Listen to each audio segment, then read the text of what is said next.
You got skills. You got skills, bring it on. Let us get up on the mic and start to spit up on these songs. All these cats in this bitch think they lyrically strong. Don't be afraid to let them know that you overmatched. You got skills, bring it on. Let us get up on the mic and start to spit up on these songs. All these cats in this bitch think they lyrically strong.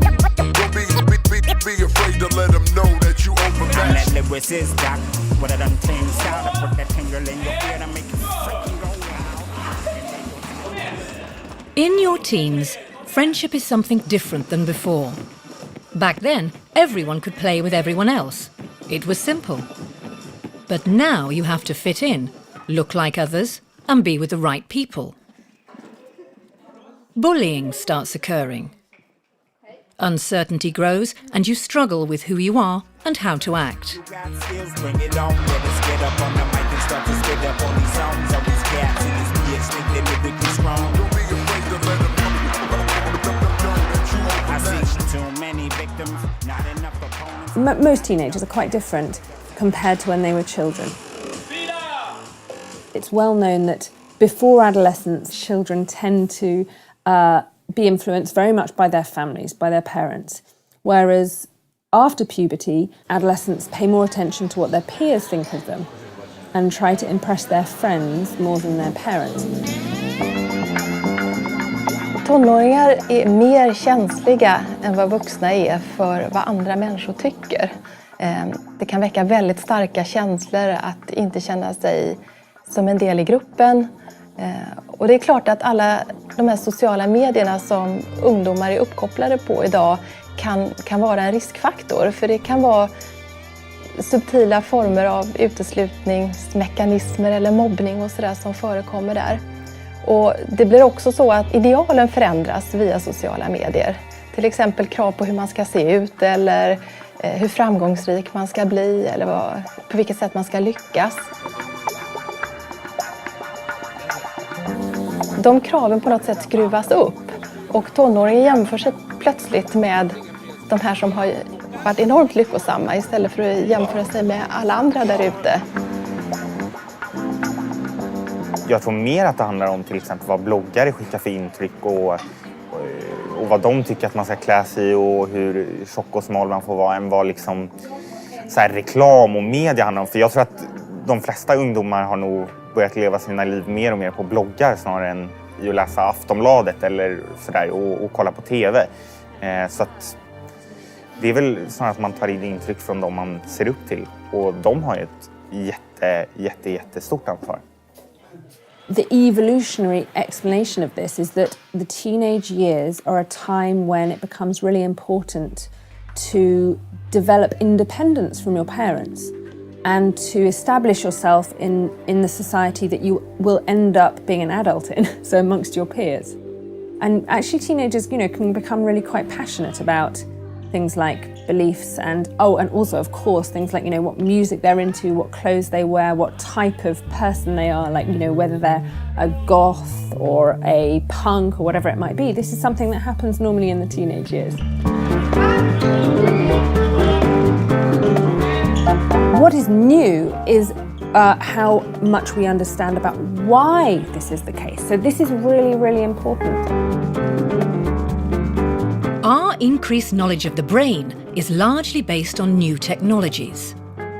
Different types of cameras can show what happens inside a living brain by monitoring electric activity and the brain's energy usage.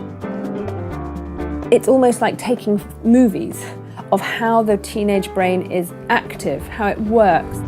And it's primarily here, in the frontal lobes, that we find the explanation for why the teenage years are a sensitive period.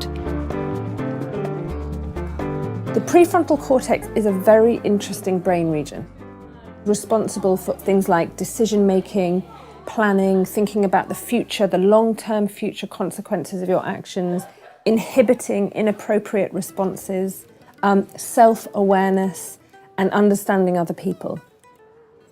The prefrontal cortex increases during childhood and then starts to gradually decline throughout adolescence and right into the 20s and 30s.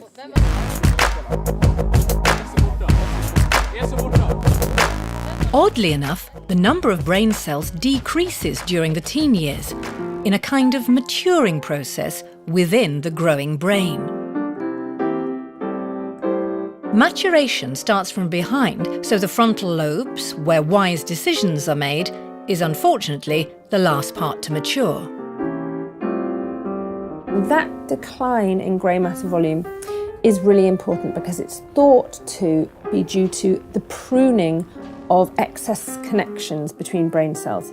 And that effectively fine-tunes brain tissue to make it more efficient. A brain that is not yet tuned makes the teen years a difficult kind of period, when you take risks and make sketchy decisions.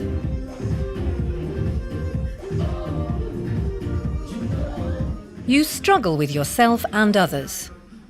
You seek out your group, and it's easy to alienate people. You can see a huge increase in terms of bullying, actually right from sort of early adolescence, like age 11 and onwards. And maybe it's a sort of horrible consequence, a negative side effect almost, of the fact that the teenage years represents a time where it becomes really important to establish yourself in your social group. Today's teenage years with friends and family differs a lot from before.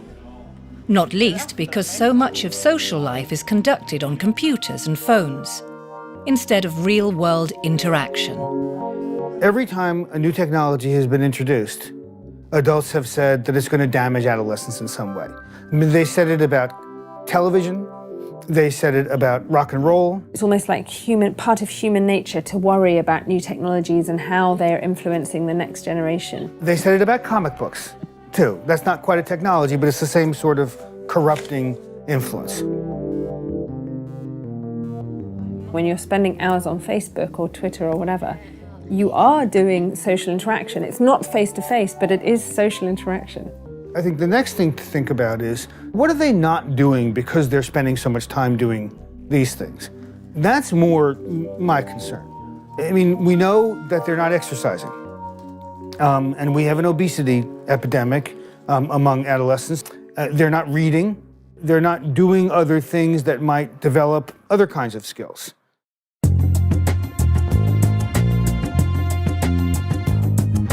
I guess I think one of the lessons from my work, and I have studied families for a very long time, is that adolescents still need adults in their lives.